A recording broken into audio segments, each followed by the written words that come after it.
Now that you're here at Grief to Growth, I'd like to ask you to do three things. The first thing is to make sure that you like, click notifications, and subscribe to make sure you get updates from my YouTube channel.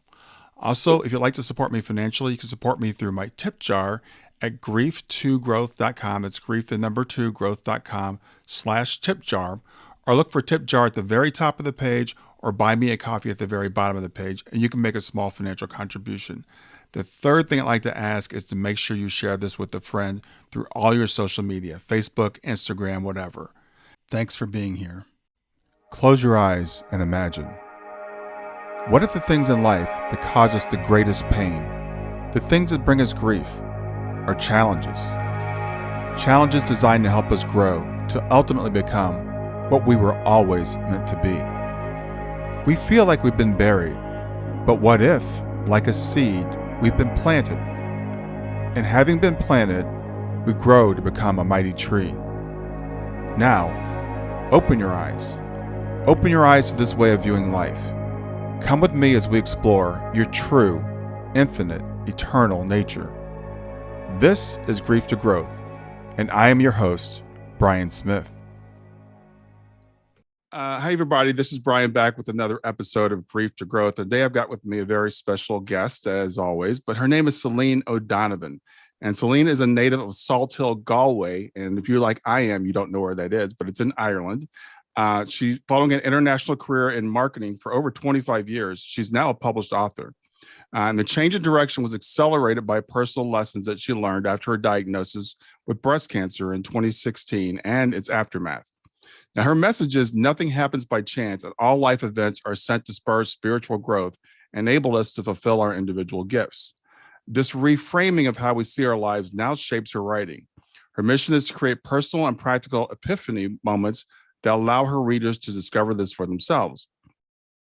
Themes of creative expression, authenticity, and personal sovereignty are explored through her personal journey that was prompted by her cancer experience. So with that, I want to welcome to Grief to Growth, Celine O'Donovan. Hi, Brian. Thank you very much for having me. Delighted to be. Yeah, it's really good to meet you. We're just talking. You're in Ireland, which you guys have St. Patrick's Day coming up. I'm in Ohio.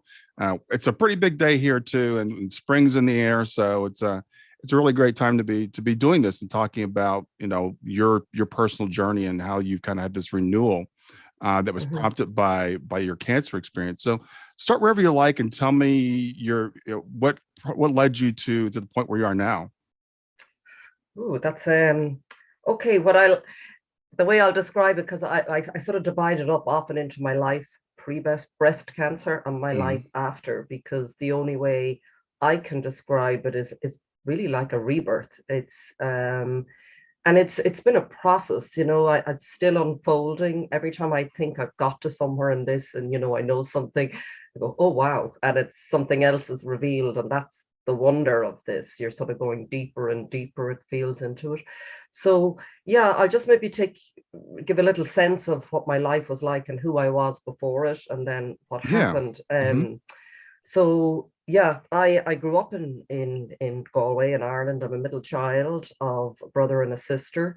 I thought about this a little bit recently because I launched my book at a creatives retreat that I just mentioned to you there on the west coast of Ireland a couple of weeks ago, and how I broke my story down or explain it.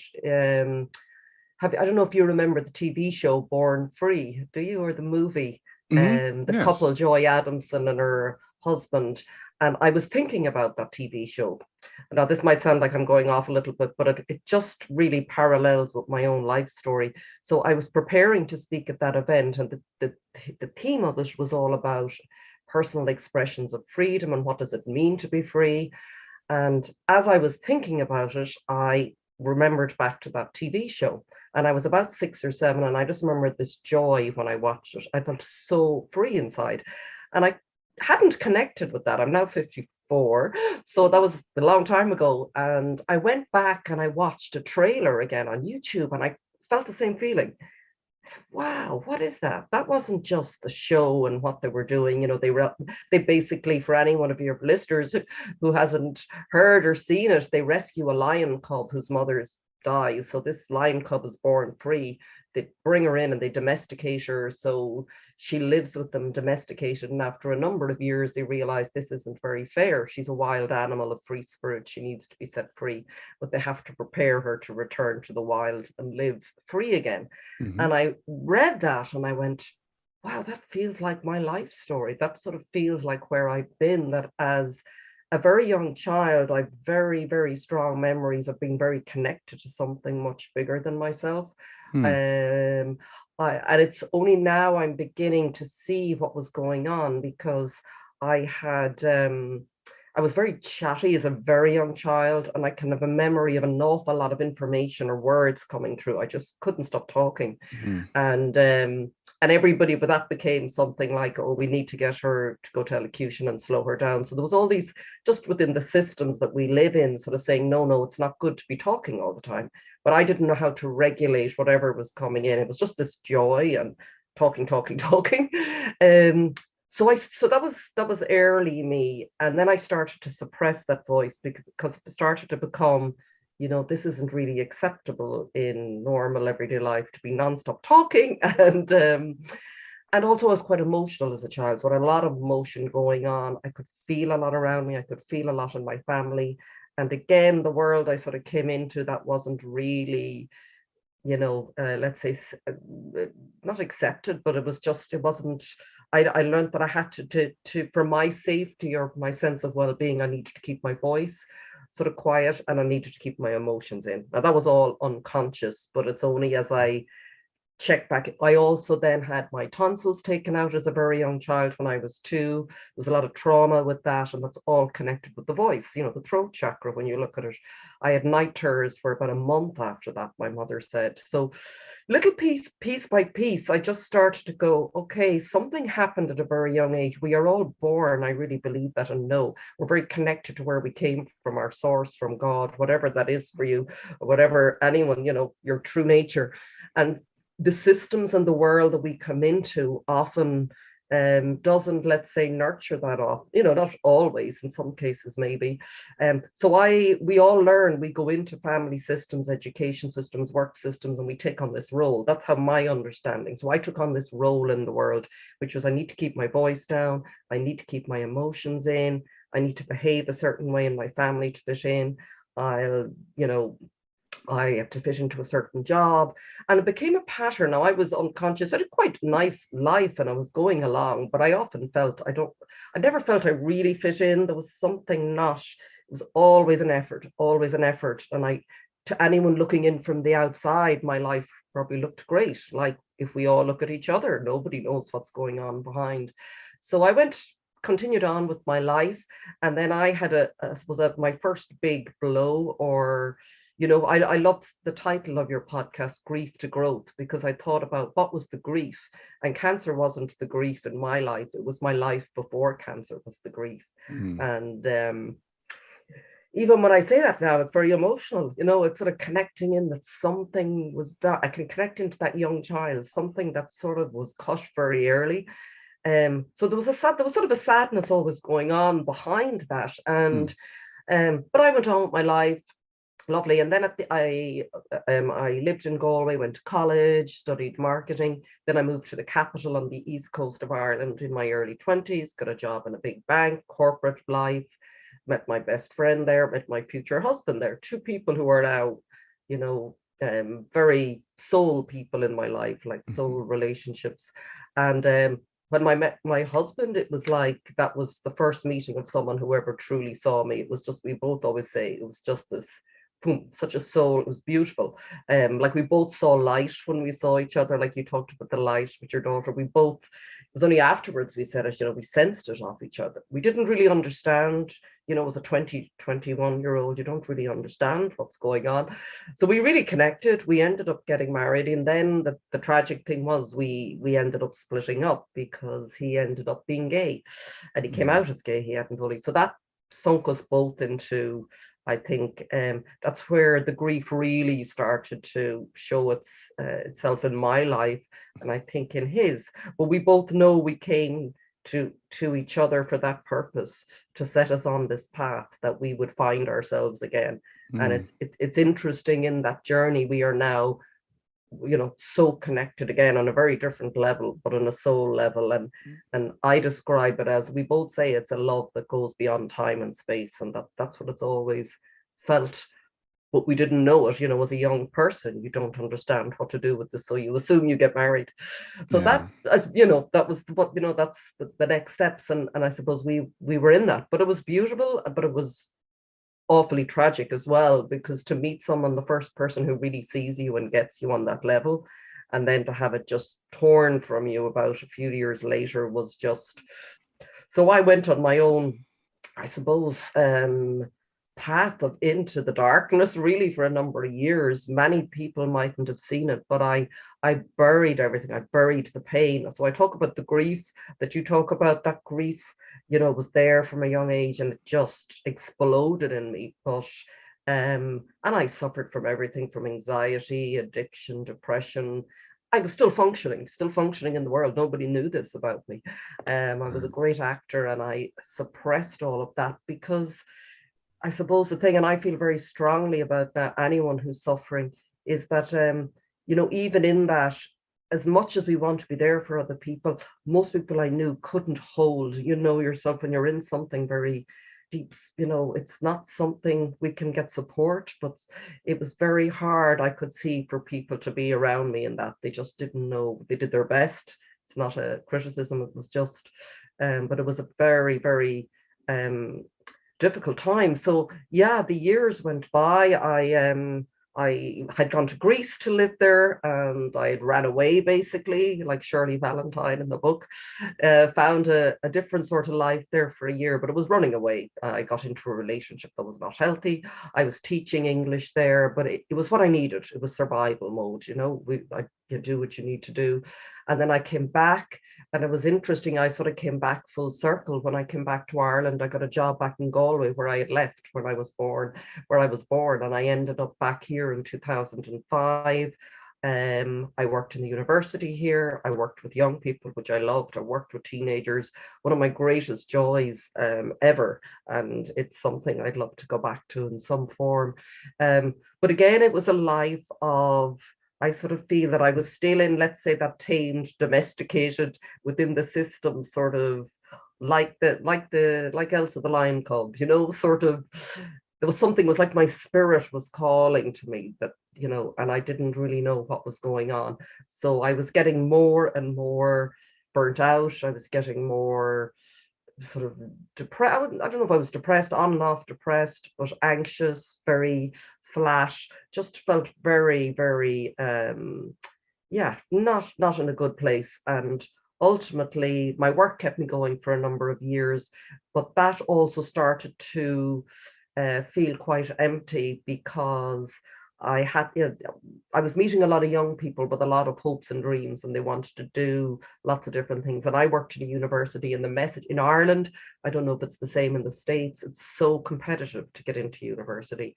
And it's not for everybody, but that was my role, to talk to them. And I found myself feeling very disillusioned. Like, I could just see the light go out of their eyes, going, oh, my parents won't pay for me to do this, I have to do that. And so I just didn't feel comfortable talking that way to them. And so all of this, it was building like to a crescendo, and a number of things happened. I had a car accident a year before my diagnosis.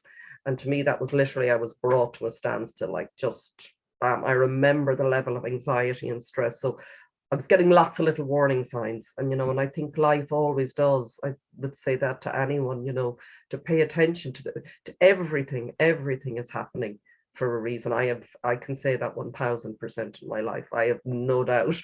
I would have been careful saying that. I say it for me. I don't say it for anyone else. But I absolutely have no doubt. And like Wayne Dyer, I don't know if you ever heard of Dr. Wayne Dyer, the lovely, passed away. I loved his writing, and he wrote a book, I Can See Clearly Now, in his 70s. And I loved it because he talked about, we never know. He looked back at his time when he was in an orphanage when he was 3 or 4. And he said, even then he was doing that work, that the young children that were coming in, he was cheering them up and saying, oh, it's great here. You don't have to worry about parents. We can do what we like. And even then he had that outlook. And I just thought, wow, the training ground. He was in his, and I see that in my own life as well. Everything was preparing me and is always preparing us for our next step and our next stage. And so everything that I had been through was preparing me for when cancer sort of arrived on my door. To me, so I had that car accident. I'll just quickly, that was a year before. Stopped for about a month. I had a bit of a breakdown, I believe. I don't know what a breakdown was like, other than I couldn't function mentally. It was like this, if someone rang me, there was a fizzing sound. I couldn't process things. I didn't understand it, but I got through it and straight back on the treadmill again. Go, go, go, go, go, because I didn't know what else to do. I sort of see like we something happens to us, we go outside the system, and then we're patched up and we're expected to get back onto the treadmill again. So, and I did that. There was a lot of things that happened. I had a very powerful experience with the healer, where even just before the car accident, I had a lot of this stress that I didn't know. All of this suppression of years was starting to bubble to the surface. And it was like it was saying, no, can't bury this any longer. You can't run from it any longer. And I think what saved me or helped me going into the cancer experience was I had got into a very difficult relationship as well, as someone who was a narcissist is the only way to describe it, but very challenging. And I really didn't know what was going on at the time. And I ended up, someone recommended I see this healer. I went to this Reiki and other things. And when I left his room, the next day, literally for a month, I had this tsunami of release of emotion every day. It just came on me, and I didn't know what was happening, and I had to ring him.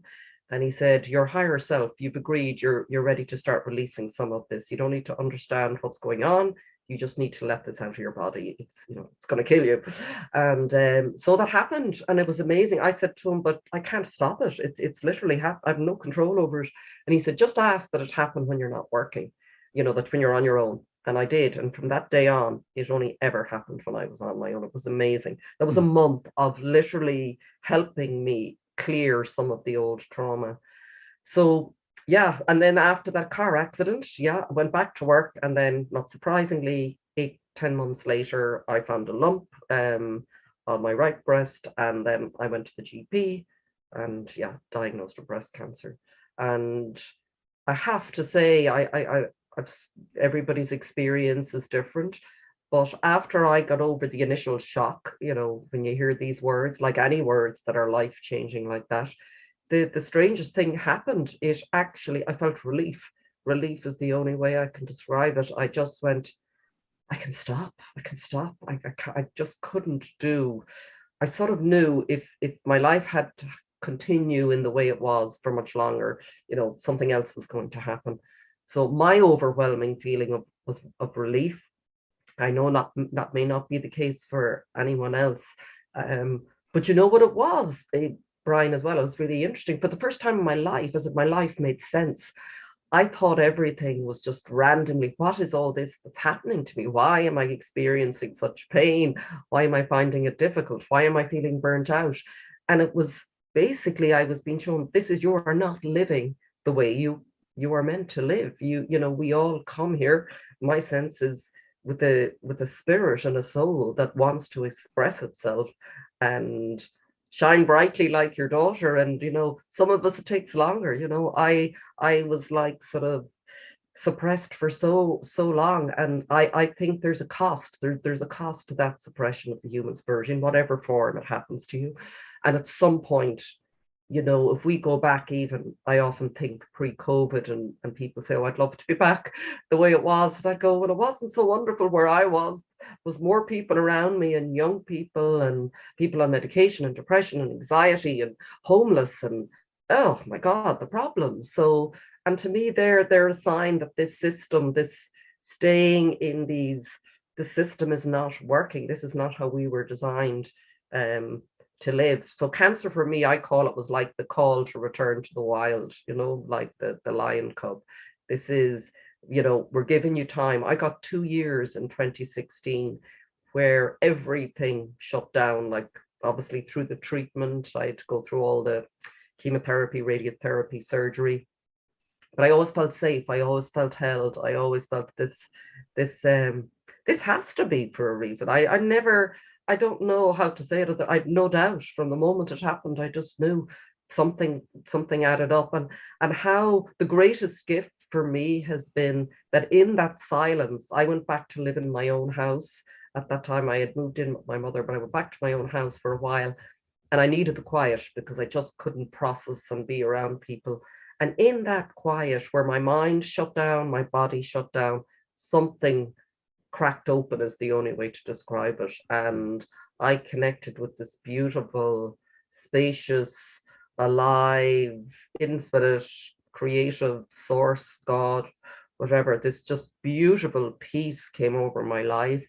I had no idea what was next. I knew, but in the same time, I had never felt more peace and supported and loved and guided. And I think that's because everything, I was going so fast and my mind was so fast that I couldn't connect with that aspect of myself. So it had to be shut down for me for a long period, literally nearly 2 years, because I had a lot of fatigue. I tried to go back to work. No, wasn't able. Tried again. No.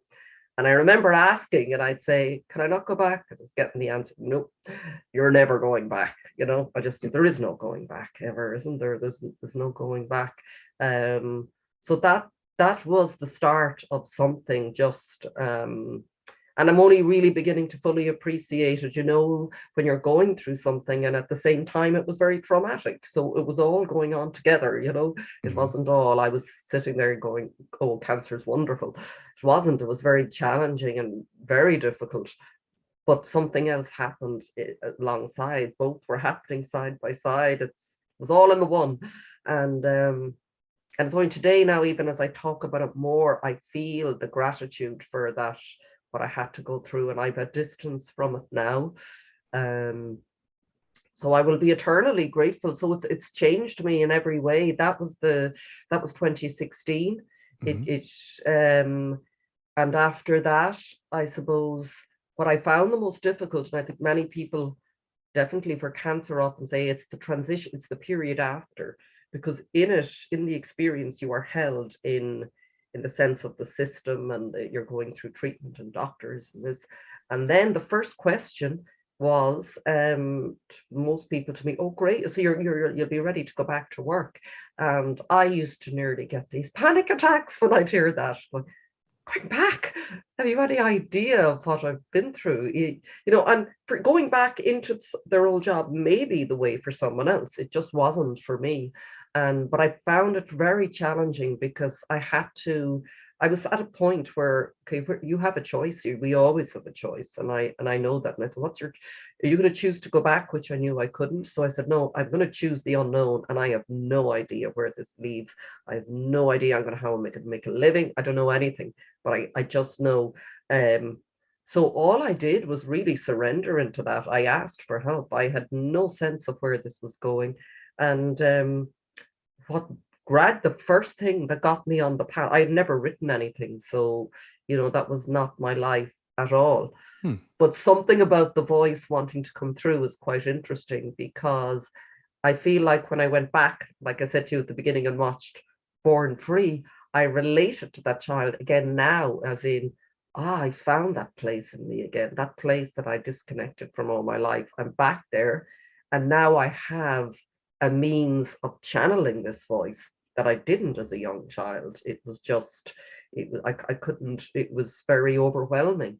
So none of this was conscious, but straight after that period of deciding I'm taking a break, at least from work, I can't, for a career break, a friend that I hadn't seen and this is the power, I believe, when we ask for help, when we surrender into this unknown, this leap of faith, I felt like I had to take. And I asked, and one day a woman, a friend, a neighbor, not a neighbor, but someone I hadn't seen in about 20 years, I happened to bump into. And I told her a bit of my story. And she said, there's a lady nearby, an elderly lady, running a course called The Artist's Way. It's a book by Julia Cameron. I don't know if you've heard of it, but it's a book on exploring it's a spiritual approach to creativity, and it's for everyone. But my first reaction was, I'm not an artist. I can't do that. And she said, no, no, no, it's not about that. It's really about helping you get in touch with yourself. It'll be a really nice small group and you'll have time, you've time now to do this. So I did. And that was the first step on a new path that just I have been shown the next step, the next step, the next step, the next step every day. But that was the very first, because I went to that course. I met the most wonderful group of women that I was in, and we used to meet in her house by the sea every week, and we worked through exercises. You do things like journaling and unconscious writing. You go on an artist date. It's like you go on a date with yourself and you sort of do something nice. So there's lots of different exercises to help you get in touch with that aspect. And it was that lady, after about 6 months, said to me, you're talking a lot when we meet about how cancer has changed your life and all you were learning and, all the good out of it and the positive. And, you could really help people. Have you thought of writing anything? And I said, no, not never.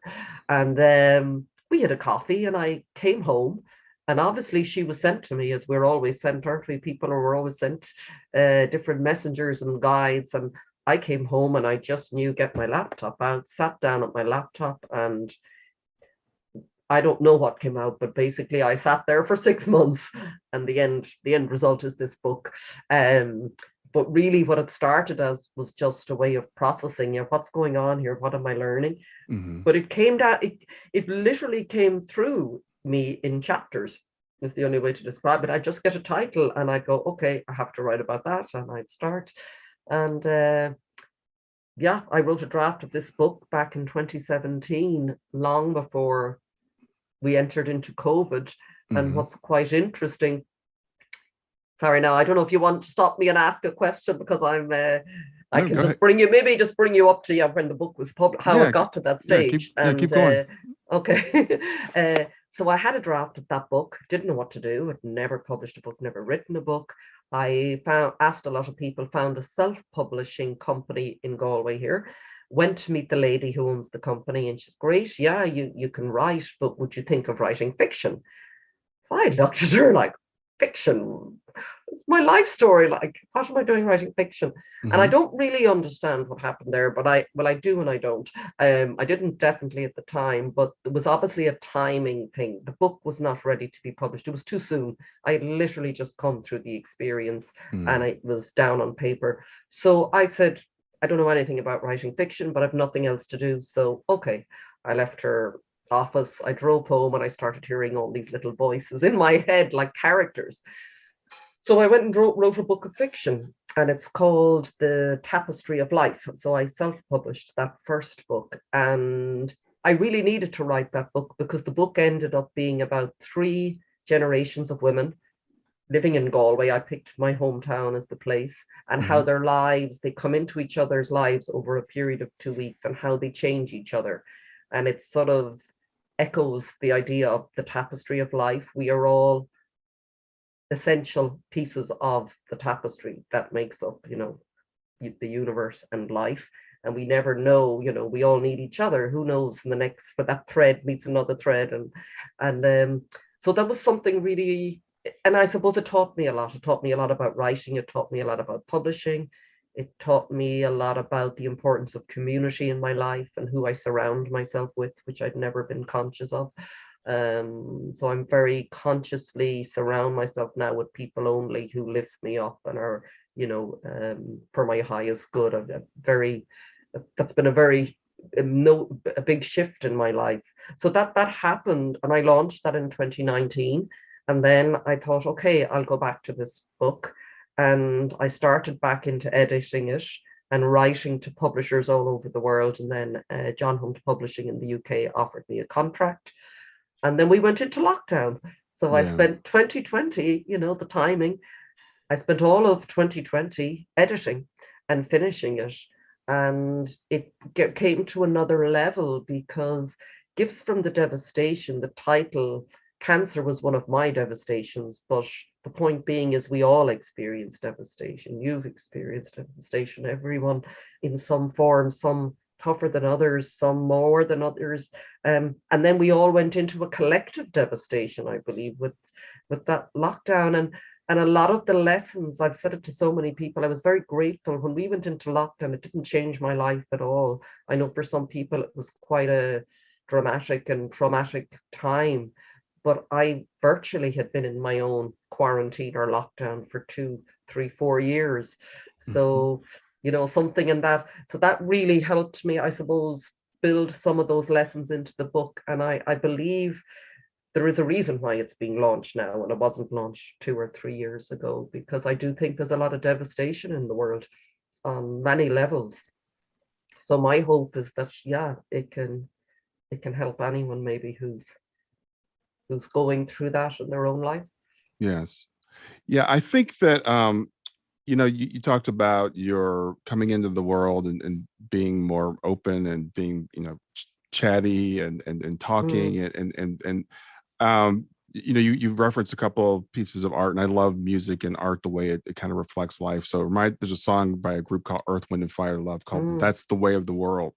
And it talks about how we're born pure child of gold, and then the world imposes itself on us. And I don't know if this is just in Western society, that's the only society I know of, but it's other societies too, I know. But they say you have to be something else, you have to be someone else. And it also reminds me of there's an album by a group called Pink Floyd, The Wall, mm, and the whole album is about, this poor kid. Everybody's like, you have to be like this, you have to be like this, and he builds this wall around himself. And I hear you in your story, how you have to adapt to this. And there, I don't know if it's universal, because I just relate so much to your story, but I think other people, maybe they just shut down and they're just mm. unconscious of the fact that they're not happy in this world. But there's a lot of unhappiness. Yeah. So as you were talking about that, I was right there with you, understanding what you're saying. But we put Mm, on a mask and we go out and we get by. And everybody assumes as long as you can function, as long as you're a cog in the wheel and you're doing your mhm. job, then everything's okay. We'll get back to grief to growth in just a few seconds. Did you know that Brian is an author and a life coach? If you're grieving or know someone who is grieving, his book, Grief to Growth, is a best selling, easy to read book that might help you or someone you know. People work with Brian as a life coach to break through barriers and live their best lives. You can find out more about Brian and what he offers at www.grieftogrowth.com, www.grief, the number 2, growth.com, or text growth, growth, to 31996. If you'd like to support this podcast, visit www.patreon.com/grieftogrowth, www.patreon.com/grief, the number 2, growth, to make a financial contribution. And now, back to Grief to Growth. Mm, yeah, yeah. And we are so much more than cogs in the wheel. Like, you know, that's it. I really believe whatever is going on in the world, and it's pretty chaotic right now. I do believe it's part of us collectively returning to something very true in ourselves as a humanity, not just individually, because we cannot sustain. And I think the big shift, I don't know if you I listened to lots of different sort of teachers and spiritual people, astrologers, and everyone. Anything sort of metaphysical and about life. But they talk about we're moving into the age of Aquarius and out of the age of Pisces right now. Over the coming years, and the age of Pisces was very much the age of single rule, very male dominated, authoritarian. And the people looking up to 1%. Aquarius is about each person stepping into their own sovereignty, their individuality, but being part of the whole. Like, that's unity, that we still honor and respect everybody's unique expression and creativity. I think that's something that has been missing. We've been encouraged to compete. Well, I was all my life, always compete, compete, compete. Mhm. And I've joined what's really saved so many things have saved me throughout and led me on my path. But in the last 6 months, I joined a course called a wonderful man. He's an Englishman living in Ireland, Mark Ashwood, and he's a spiritual seeker, art entrepreneur, and he's really about helping people bring their gifts to life in the world. And often as he says, and I know it's very true, often people who are not maybe as cut out for the corporate world find it hard to make a living and bring that gift into the world. So he runs a beautiful course, and he has some scholarships on it as well. And it's really about helping you take that gift or idea that you have in your heart or mind and bring it to the world, and how to do that, because he has all the technical skills and the business skills as well, like years, and become financially sovereign. That would be the hope, that we move into that sort of and it's a group the big shift I've noticed in these people is everybody, there is no competition. There's only love. It's a really loving community of everybody just wants to see each other shine. And I've noticed when you start to do that, you realize, wow, I really benefit when that person is being the best they can and sharing their gift with the world, because I get the benefit of that, and vice versa. You know, why compete with that person and try and do better than them? I'm not them. There's nothing. That was the biggest thing I learned. It was like a moment for going, there is no one, like there's no one who can offer what I can offer, and there's no one that can offer what that person can offer. Like, we are so unique. And he always says to us, you know, the market isn't saturated because you're not in it. And that, I think, is lovely. It's like there is space. We need everyone. We need everyone shining brightly, don't we? That's my vision. If I could hopefully translate or encourage that in people, that's my vision of each of us shining our light. I mean, what a world we live in. And we allowed each other do it. Yeah, absolutely. You know, as you talked about the age of Aquarius, and I've heard that, and I've heard it since I was a child. I remember the Fifth Dimension, the song called "The Age of Aquarius," and I'm like, yes, bring it on. You know, it's like, when are we going to get there already? But as I think about that, you know, our individual journeys are microcosms of, I think, as our journey as mankind. So we go through similar things, and unfortunately, human beings. The reason for the title of my podcast, Grief to Growth, we tend to learn through pain. And you talked about it, even in your life, it's like our higher self it's nudging us, right? It's just sending us these little things, like the car accident, you know, like things that happen to us that it's kind of blocking our path and trying to send us another way, but we just press through. We just keep going. And I see humanity right now, and I'm wondering, and I'm hoping that all the tragedy that we see going on and all the turmoil is going to prompt us to a tipping point where we choose something different. And that's what I hear. I think that you kind of believe that also. Yeah, I feel that. And I think what it's bringing us back to, this whole idea of sovereignty that I knew nothing about, is that, you know, and they always say it, there is no knight on a horse or someone coming to save us. This is us as humanity. So like you said, the microcosm, I was thinking about that recently, you know, going on, looking at, I'm back living with my mother in the last 2 years now, and that's been quite a full circle healing experience. And I'm going, everything that's going on in the world, sometimes it feels like it's going on under this roof, and I'm sure it is under everybody's roof, because we're all another big part, of this experience for me, and I think we're seeing it play out in the collective, and I definitely have personally, is the release of trauma. So it's the big gift for me was coming back into my connection with who I really am and finding my creativity, connecting with my intuition, being in my body. And I think that's key. Everything I listen to tells me the way we experience and process our lives as human beings is meant to be in our body. But most of us have so much trauma a lot of the time. We're up here, and I was a lot of the time up in my head, navigating life in this way, and so disconnected from others. And I see it now. I've released, I do a lot of work around that. And I think that is your magic tool almost. The more it's challenging, and depending on the level of trauma, but with the right support and the right practices. I'm doing it every day now. I do it with the breathwork practice. And there's it's what do they say? There are big traumas, but trauma can be just any emotion that was never processed fully through at any stage in your life. So the child that wasn't heard or was shut down, and they just stop, often we act out of that trauma, don't we? Like years later, you could be 50 and you're still acting out of that trauma when someone says something to you. Right. So I think that's the power I'm finding, where I'm finding my power in my life, is the more I'm releasing the trauma, the more I feel I'm able to come into my body, the more I really connect in, and I feel that connection to the greater universe, God, I can feel it like that life force just powering through me, which I never did, and my creativity. All of those, they're all wrapped up together. And then when I think as humans, that's what we're meant to be.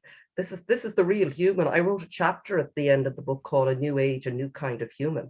And I think that is, if you want to call the fifth dimension, the world where we are going to create this. That's I've often said that too. I hope it's going to happen. And people say, but no, it is up to us. So in my life, I have to be that. I have to be the person who's doing the work, because isn't that what's happening collectively? All this trauma, I really believe this is the shadow side of humanity being exposed, and it's horrendous. And most of the time you just want to go, no, I can't look at this. I can't deal with it. Like I did in my life. I did a lot of my life like, I can't look at this. No, it's too much. It's too painful. Right. Isn't it? And nobody tells you that it's pain. Well, whatever pain I had is that, I'm not saying it can always end, but you can, it being stuck in you, it's just, if you don't do some work in trying to move this energy through, it can kill you. But it can move, and it can be, yes, so painful. Isn't it? I mean, I don't think there's another way. I haven't found another way. Well, talk a little bit more about what you mean by being in your body, because I've heard that before, and I think some of my listeners might have heard that before. So what does that mean? Talk about that a little bit. Yeah, I didn't really know what that meant. And what got me back into my body, okay, the biggest way I describe it is, so say if you think of your attention or awareness, I was mostly, I suppose it's the movement from head to heart. And I know that sounds very, what does that mean? At a very physical level, just by even coming into my body, sitting, grounding at a very basic, just starting out, grounding your feet into the floor, like feeling your physical body. So taking your attention from your head and up there, and literally lots of practices people can do to bring you down into each level so you can start to feel. I think it's really about feeling. And they always say our body is really our GPS, or our tool for navigating life, because we're a spirit in a body. If that's what you understand, it's what I understand in my life. So this spirit has chosen to be in this body, and it has to be in a body because we're on earth. So how does it speak to me other than really through what the body, so to me, how I see the body now is it's like my antenna into the universe or source. So everything I need answers with, I find in my body, and it's all energy. So if we think of everything in life as energy, what I'm very guided by now is, okay, so I do the exercises to sort of, it could be breath work, it could be putting my feet on the ground, going out into nature is incredibly grounding, really brings you back into your body. Breath is very powerful, because breath is what keeps us alive. So breath, that's our life force moving through us. So I would have a lot of practices that help me just focus on the breath, just even that, just focusing on the breath. That's being in your body, because you're concentrating on the breath in your body. And as you do that, what normally happens, if you're a normal human being, usually at some point, some pain will come up and trauma, and we'll go, okay, don't like it in the body, up again, up to my head, run around busy. And we go in, back into that state, which is, again, very disconnected. So doing what I call trauma work alongside that is really important. Because it's very difficult to be in your body if you have all this energy, and energy is just energy stuck in the body. That's just what emotion is. So if we're not processing, and it's an ongoing, what would I say, practice for me, but it's a lot easier now because I've cleared a lot. But I could go out today now after this and say I have an interaction with someone on the street, or someone shouted at me, and I could shut down and go, oh my gosh, and run away and really get angry, or, stuff that down. Now, if I don't feel what that was like, even later, that energy starts to get stuck, and it just starts there. Then I might have another interaction, and I bring that memory to the next one, and then I add to it, and I add to it, and we don't even know. I didn't know, but my body was very heavy. I had lots of different, what's the word? My body feels lighter now. I feel very grounded, but I feel lighter. That feeling of, and I'm sure, like when I was in deep grief after my marriage, and I mean, I was just, I felt nothing. But yeah, that being in the body, I think, is your key to navigating your life in a way that is right for you, not in a way that someone else tells you. Because if we look around the world now, like you said earlier, when in the systems, or that song, when they say about, we're, say, molded or whatever into something that maybe doesn't feel right for us, then what happens is we're disconnected from our own power. So we trust. That was the age of Pisces. So then we look to someone to say, okay, Right. what should I do? Because Right. and I see this in a lot of people I know right now. They're so disconnected from themselves that if someone said to them, stand on your head and, you'll get over COVID or something like that, they would probably do it. There's this sort of, and I'm not blaming people. It's just, this is the type of, this Piscean age, the systems, this totalitarian sort of, authoritarian. But that's why I found the whole last 2 years much easier, because I had sort of been coming back into resonance. When they talk of resonance, that's listening to your energy. So if you said something to me and I felt quite, something in my body said, that's not okay, I need to trust that. We have been trained to ignore that and go, oh no, okay, I have to accept it. He knows more than me. And this is about being in your body. Your body says, no, that is not okay for you, because this is like being a sovereign, unique, individual person with your own connection to your source. And Right. we're all just different expressions of our source, that decided, that's how I see it, that God decided to come down and play, and there's in billions of different. Who's it that the spiritual teacher Ram Dass says, treat everyone you meet like God in drag. And I love that, because every single one of us, aren't we? Yeah, it's you were talking about this whole thing's about things happening for a reason, and I truly believe that. So this morning I happened to be I walk every morning, so I was on my walk, and YouTube video came up, and it was about this whole thing about different types of people, and how this guy, his argument is that we're most of us are fake. So most of us are fake people. We're not being our true selves. So he talked about like 5 different types of people. It's just what you were just saying. People that go to religion for their authority, or to the government, and they just do whatever they tell them to do. Or people who are still listening to their parents, that might be adults like we are, but our parents' voice is still in our head. Or people who it's all about whatever their peers think. They do whatever everybody around them, whatever is popular with them. Then there are people who are basically like outside the system and just don't function well, because they just have given up on everything. And then he talked about a 5th type of person, which is what we're talking about, is that autonomous person who has their own personal sovereignty, who says, okay, I'm going to listen to other people. Their opinions are interesting. Their opinions are valuable, but they don't tell me what's right for me. And I'm hoping I'm seeing this more with the next generation. I have a 25-year-old daughter, so I see it more with their generation. Unfortunately, a lot of it comes from despair, because they look at the world and they say it's just not working. So the YOLO is the big thing now. You only live once, so we're just going to go out and live our lives. Okay. But I'm really hopeful that they'll learn to start taking some of that power, back. And your story is just so, it's about that. And I think our higher self.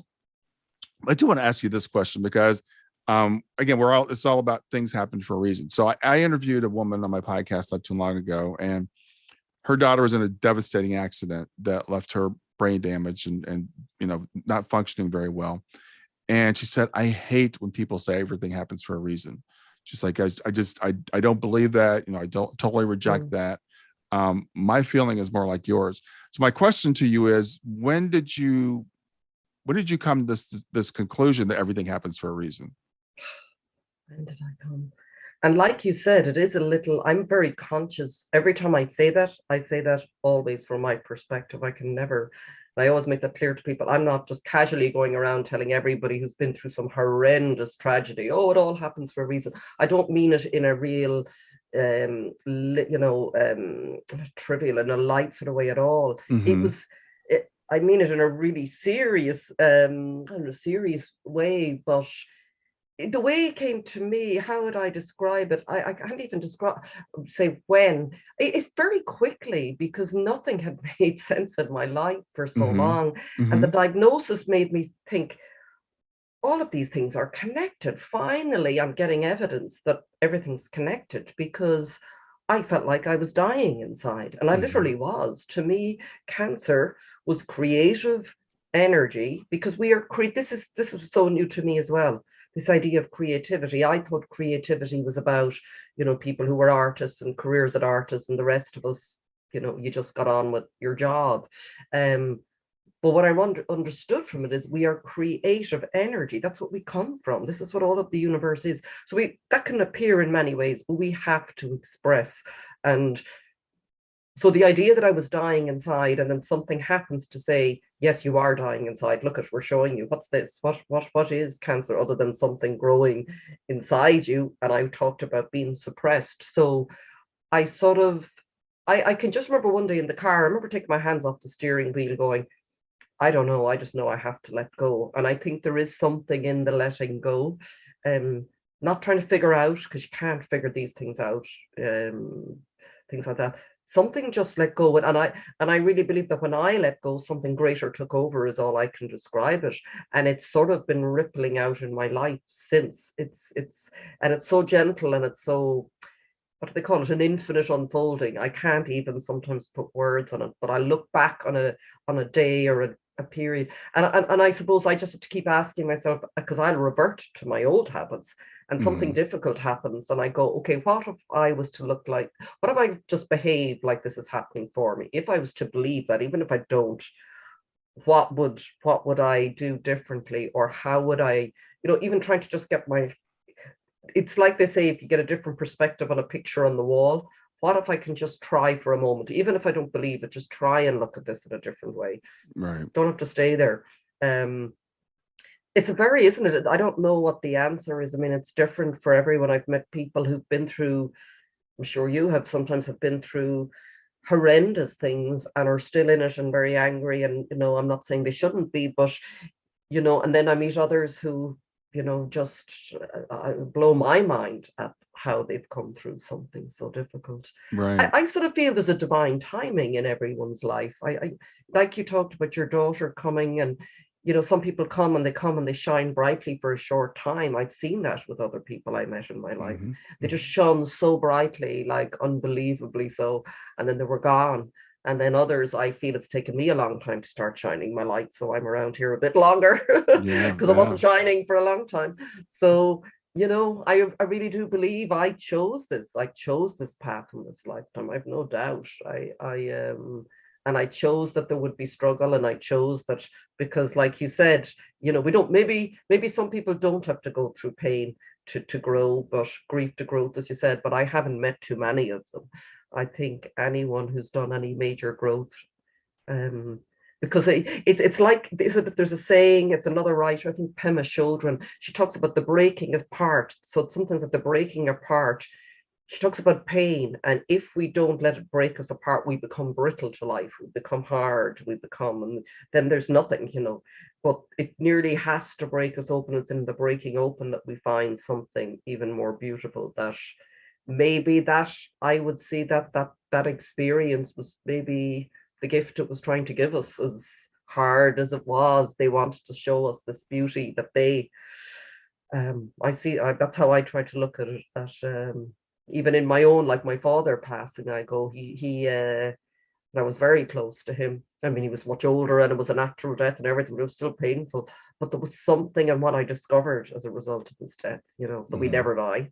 Because I know that, because I'm always talking to him, he's always with me, and he's like, even the other day, just to give an example, I say it to people who are very skeptical, and I walk by the sea every day. And one day I was walking, and he's always with me, and I said to him, I said, Dad, just for the fun of it, will you just do something really obvious that you're here? And I was walking, and then nothing, and then eventually I was close back to my car, and a bird, just, this never happened, swooped in, literally came that close to my face and across out too, and it was right up the road where I used to walk. It just went up there. Wow. Okay, thank you. Yeah. Thank you. And yeah. Well, the thing is, and I do happen to agree with you. I'm not dogmatic about it, and I can't prove it to anybody. It is a belief that everything happens for a reason, and you can look around the world and you could say, well, look what's happening. It's clearly random. And I can't argue with that from a rational point of view. But like you, I'm like, well, just try on the idea that everything happens for a reason and see how that works out for you, and see if it makes sense to you. Yeah. And the older we get, I think the more we look back in life, because when it first happens to us, it's like, well, clearly this is not for a reason. Or I hear people say, I would never choose this, and then as we get a little bit further down the road, we can say, oh, well, now I see how this connects to that. And I love your analogy of the tapestry. And I heard an analogy with tapestry that it took it to like another level. They're like, when you're living in this world, it's like you're looking at the backside of the tapestry. So when you look at the backside of a tapestry, it looks like just a mess of colors. It makes no sense whatsoever. But when we cross back over and we turn the tapestry over, we can see how everything is woven together in a pattern that makes sense. Beautiful. And your book, I love when people sit down, and I did this with a client where actually, I don't know if she'll ever write a book or not, but she just hired me. We did several sessions. She just told me her life. She's like, I'm going to start at the beginning. I'm going to tell you my whole life story. And just her talking through her life story revealed to her how beautiful her life has been, even during all the times when she was poor and, this happened and that happened, but how it tied into the next thing that came along. Exactly. Oh, that's so beautiful. Yeah, that I hadn't thought of it that way, but that process, every time I think back now, and it's even such a joy, and I'm so grateful to even be able to talk about it here, because it is that you go, wow, it's amazing, really, how if I went to design my life, I often say that to people. Look at what happened to you in the last few weeks. If you had tried to plan that, do you think you could have done as good a job? Because, often we think we know, when you say someone said to you something about, but I would never have chosen this. And the you down here on earth probably wouldn't, because you're limited 3D person, as they call us, with limited senses and consciousness. Of course you wouldn't, because the true way to relating to life, it's not, it was Einstein, this is a saying, I think it was attributed to Einstein, said, what did he say? We have, oh my God, the rational mind is a faithful servant and the intuitive mind is a sacred gift. And we have created a society that honors the servant and has forgotten the gift. And that was the big shift for me. The mind is not where the answers are. Your mind is the tool of the intuition, which we have been taught to believe is just some airy fairy. Your intuition is your truth. I mean, if you go against your gut instinct or your intuition, I know anyways, I suffer greatly usually, because again, it's back to the same thing. We have not been encouraged to trust our own power. And that leads to a bigger question. Well, why? And to my mind is, well, if you've everybody on the planet living according to their truth, how can you control us? And we don't need controlling, but that's a whole different, and I think that's that's the sort of world I want to live in, and the types of people and communities I'm in now, and I do believe we'll end up living in more sort of smaller communities again, and smaller sort of town councils and people coming together. That the way we've been living is just, a lot of these people are not good, I'm afraid to say. Some very greedy, powerful, controlling people there who are not really about us. There are definitely people that want to control us. Some benevolent, some not so benevolent. Our parents, our families. When we start to shift, when we start to get outside of the box that they put us in. They're like, what's going on with you? What's wrong with you? Why are you doing this? You talked about university, here there's a huge pressure on kids to go to college when they graduate from high school. And, I hear a few people finally starting to push back on this and saying that's not for everybody. There's a lot of great ways to make a living, because unfortunately we do have to make a living so far in this world. But there's lots of great ways to do that don't have to crush your soul. And you don't have to go into the corporate world. I couldn't make it in the corporate world. I couldn't conform. So I got out about 30 years ago. Wow. And I felt like at the time it was kind of like a failure, because I was like, here's where I want to be, but I can't conform enough to get there. So I've been doing my own thing for a long time. And that's me, right? That's kind of like you said, okay, enough of this, because I know so many people, and I look at them and they're miserable. They're making lots of money, but they're not living the life they want to live. They're not getting to spend time with their children or their families. And I was just like, I can't do that. Yeah. And it does take living great. That's another side to that, when you say it. A lot of people would say that to me, oh, I can't do it. And I used to think that, oh, I have a mortgage, I've this, I've that. But the minute you make the choice, and I've seen this, I call it the breadcrumb trail, you are shown every step of the way, but you are not given. It would have been nice for me if after cancer, someone said, oh, I'm guaranteeing you in 2 years or whatever, Right. this will happen. No, I didn't get any of that. And I'm not saying I've reached any great level of success in terms of my old life, but in terms of me being fulfilled and living my truth, yes. And I still don't know where it's going, but I've been shown every step. And anything, I remember reading something about that the next step is only ever lit up for you. So where Yeah. you got to keep, that's why it's so important to stay present. That's another part, another thing I've had to learn in my life is I create our creative energy, and our intention and our action is what creates our life. So if I'm out there going, I wonder now what's going to happen in 5 years, well, probably not very much, or just more of the same. So me knowing that if I'm shown the next step, I need to stay very much here. Mhm. And writing taught me that, because you got to stay in it. You can't just jump out and go, I want the book published now, and who's going to do, you have to write it first. So you got to really be in it. And it's that was a good lesson for me. So But yeah. as you were saying, I was thinking about we do that even to our kids. Like, what do you want to be when you grow up? We ask them that when Mm, they're 5 years old, and they have no idea what's available. And and again, they graduate from college. What do you? And my poor daughter, she's 25 and she just got her master's. She's working, and I remember saying to her couple of years ago, I'm like, stop worrying about where you're going to be in 10 years. And you go to a job interview. mm, Where do you want to be 10 years from now? And I said, you don't even know what opportunities are out there. So, just focus on the next step. And ironically, she gets her master's degree. She gets this great job. And then she's on LinkedIn. She's looking for another job. And this job comes up she's never even heard about. She didn't even know what it was. And it pays like 50% more than she's making right now. And she just started that new job on Monday. And wow. so the thing is, it's like, we don't know what's Mm, available to us. I went yeah. into engineering because I'm the kind of person, I want to plan everything and I want to Hmm. know what the next step is going to be. And I loved engineering because it's math, right? So I know it's going to happen. Mm, And I've had to mm. learn to just let go, to take that next step and take that leap. And I ended up in Has it worked out sales. better doing that? I ended up going into sales, and then I ended up, when I couldn't hack the corporate realm, like, I'm just going to do my own thing. I'm going to start my own company, and I've been doing that for like 20 years this year. Yeah, And fantastic. it's worked out great. Put both my girls through school, and my wife and I Wow. are, to the point where we can probably retire fairly soon. And now I'm doing this. When Shayna passed away 6.5 years ago, I had Mm, no clue I would be doing this. Um, but just started doing some volunteer work. And a friend of mine said, you should take a life coaching course. I was like, I don't know why you would say that, but I did. And now I'm doing this and life coaching. And this is like, I feel like this is what I'm here to do. So I'm mm. kind of like you. I'm 60, so I'm just now starting to do this. But Wow.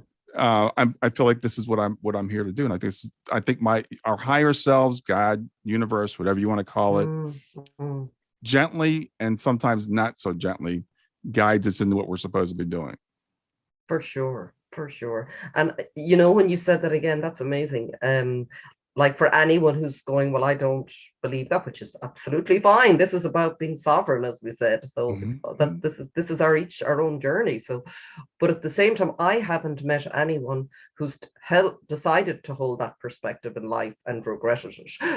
And I Right. can say for sure I haven't. So it's definitely all I would say, that I've said it in the book. If you're struggling and everything you're doing is just not working out for you, why not just try it? Just give it a go. What have you got to lose? If Right. life is so hard for you right now, life was hard for me for years. It really felt this, oh my God, but I was holding on so tight, and it was what Mm-hmm. I needed to do. I'm Mm-hmm. sure I could have learned things much faster, but I didn't.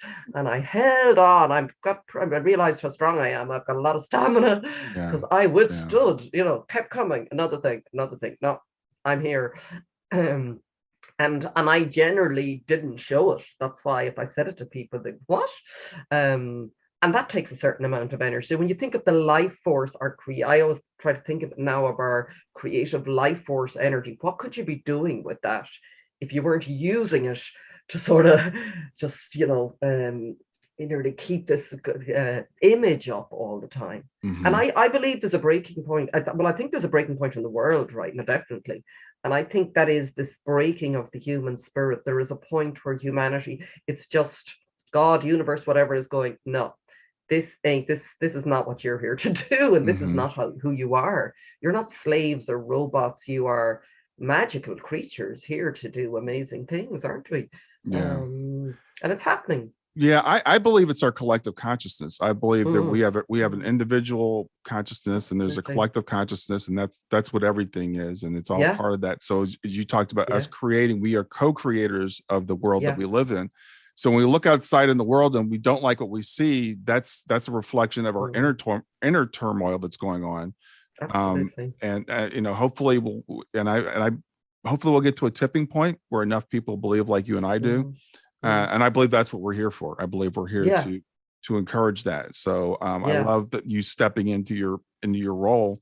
And it's funny. I was talking with someone on an interview, and we're talking about free will and choice. And I jokingly said, I don't have a choice. And she goes, well, you do. And I'm like, well, I do and I don't. It's like, because it's my nature. So I might have a choice, but I really don't.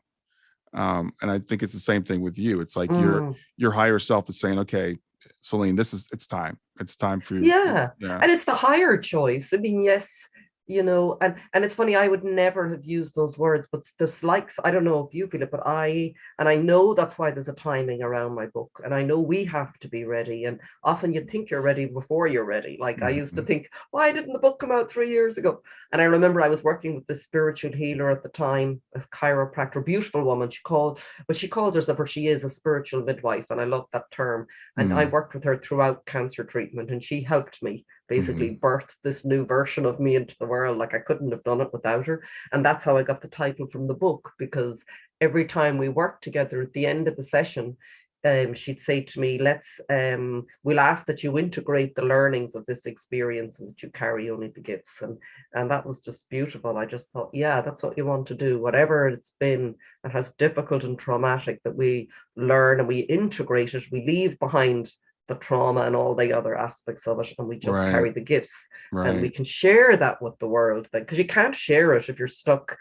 I was stuck in trauma for years, then something comes alive, and it's like, this is the gift. Like what you're doing for the world now is like, you can't put a value on that. It's amazing. It's funny because right before you mentioned the Einstein quote, I was looking through the notes that you'd given me, and I just read that, and then I was just reading the quote that you had read from your chiropractor. Let's ask that you carry let's ask that you carry only the gifts of the devastation. Yeah. And I say something similar to people I'm working with. I'm like, don't waste the pain. You've gone through the pain. You can hold on to the pain. You can hold on to the trauma. Or you can turn that, and even if you don't believe it was a gift, and I don't believe my daughter passing away was a gift. So when we use this language, people misunderstand it sometimes. Doesn't mean that was a gift, but it means I can turn that into something else, and that's my choice. So you can choose to believe that everything happens for a reason, which I do, or you can choose. You can make it into a reason. You can make that your reason for something else. It can inspire you to do something else, and we have this tendency to want to go back to what we were before. Like you said, people, when are you going to get back to work, Celine? When are we going to get back to the way things were before COVID? That's wasting the pain. That's not learning. I love a lesson.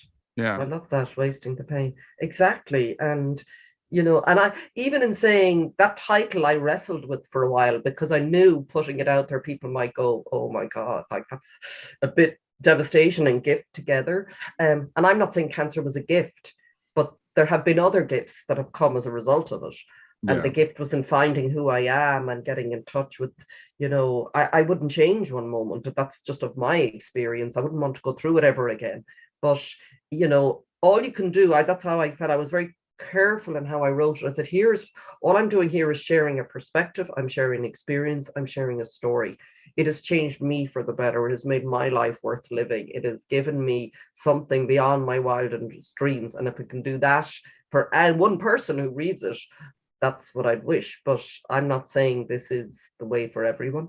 Yeah. And there's a lot of work in it too. Like you said, it's not, I developed, and it's at the back end. I'm going to develop it more. One of the later chapters is about co-creating your life. And I developed, because I trained as a life coach as well, but I haven't really got into using it. But I might work more, I like to work maybe more as a guide, or maybe with people who've been through cancer, or maybe some other traumas. I'm not sure yet. But one of the tools that and the, you know, the way they do the wheel of life and coaching, well, I developed this one. It's called Inside Out Living, and it's basically a wheel, and on it I've mapped sort of 10 aspects of your life that you do have, let's say, control or power over, is maybe a better word.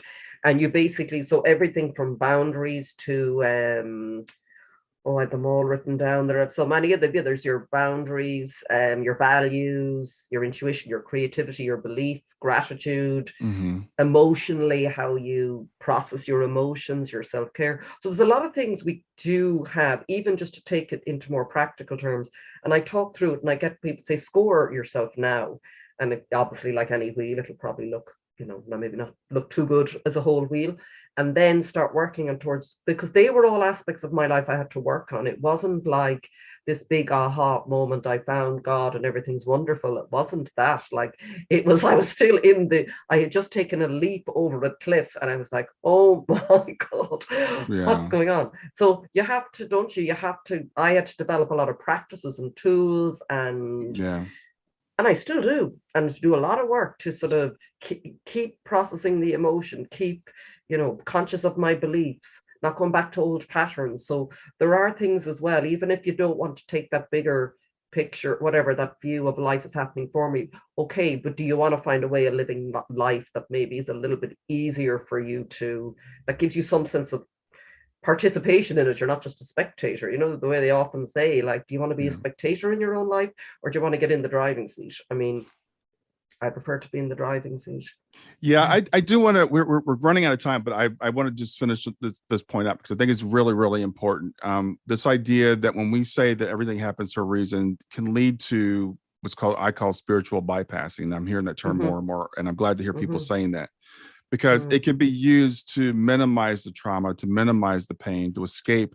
And a friend of mine who had a near-death experience and went through a lot of trauma, she just wrote something on Facebook yesterday that was really beautiful about, we need to pull back from that too. We don't mean the pain is the pain isn't real. We don't mean there's not real devastation in the world. Yeah. And even someone like you or I that might believe this, when we're going through it, we're not going to sit there and go, oh yeah, I'm really glad that I have cancer. No. I'm really glad that my loved one passed away in a car accident. I know this is for my higher good, so I'm not going to grieve. We're not saying that at all, right? No, and I make that very clear in the book. Absolutely not. That's why I put the word devastation in, because it's not. It's to try and not diminish the horrendous, you know, devastations people go through. You know, I think all we're trying to say, or all I'm trying to say, is here is a perspective, and here is someone who is. This is what helped me come through this. It still was so difficult, and I shared the things I did going through it. So it wasn't like bang, it was a gift, not at all. But as a result of going through it and feeling the pain and doing that work and the hard stuff, you know, nothing worse, we don't say nothing worse, as anyone's, I don't know if you've noticed it, but there's nothing harder than sitting with the pain. Even now, there's days when something comes up, and we all do it, distract. Could be just some old uncomfortable emotion. And I literally have to sometimes just haul myself over and sit down and go, you're going nowhere till you feel this. And I've worked with someone, and I do it all the time with lots of different teachers, and they literally will just guide you in through your breath and just feel it. And the big one, sorry, just one thing on that, because I think I used to fear, and I think a lot of people do, is that if they go into their pain, they'll get lost in it and they'll never come out, and they will die. And I used to feel that. It isn't the case, but you have to.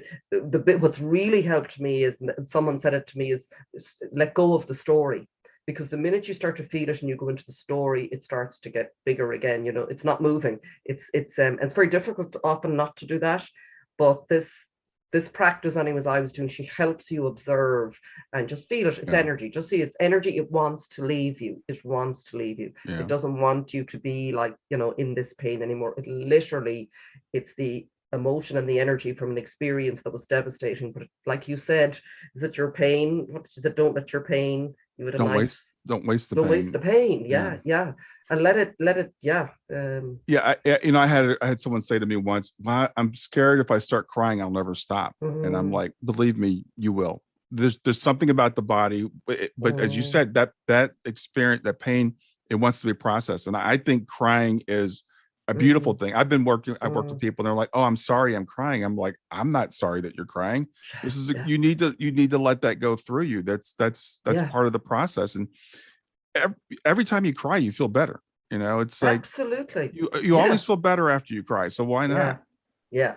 The definitely thing that has helped me is not to go back into the story, as in, say I cry and I feel something, and then I talk to someone on the phone and I go, "Oh my God, I let all that pain go, but it was to do with," and I go back into the story and I create the energy again. That was something I didn't know, and I have to, because it's very tempting when you're feeling it. I don't want to feel this, so I'm going to blame someone, and it's the project out. That's a very powerful practice for anyone who's trying to process. But I know there's lots of ways you can do it, and we need help. I needed a lot of help. I'm not here saying any of this that I did on my own.